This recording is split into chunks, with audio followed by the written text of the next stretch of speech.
বিজ্ঞানীরা ইঁদুরের মস্তিষ্কে মানব মস্তিষ্কের ক্ষুদ্র অর্গানয়েড বা মিনি ব্রেন প্রতিস্থাপন করে চিকিৎসা বিজ্ঞানে নতুন অধ্যায় সৃষ্টি করেছেন।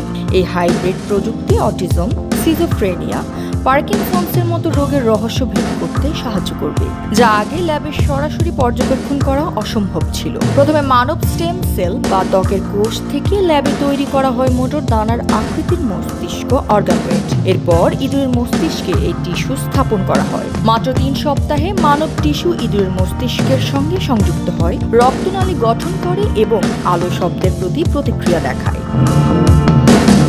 স্ট্যানফোর্ডের বিজ্ঞানীরা অটিস্টিক শিশুর কোষ থেকে তৈরি মিনি ব্রেন ইঁদুরে স্থাপন করে নিউরনের অতি সক্রিয়তা শনাক্ত করেছেন, যা অটিজমের আচরণগত বৈশিষ্ট্য ব্যাখ্যা করে। আলজাইমার্স আক্রান্ত মিনি ব্রেনে বিষাক্ত প্রোটিন জমা দেখা গেছে, যা ঔষধ দিয়ে নিয়ন্ত্রণ করা সম্ভব। হার্ভার্ডের গবেষকরা দৃষ্টিহীন ইঁদুরের দৃষ্টিশক্তি ফিরিয়ে আনতে মিনি ব্রেন ব্যবহার করেছেন।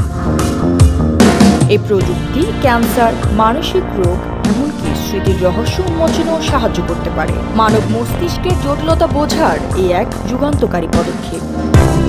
আর এ জ্যোতি, দৃষ্টি 24।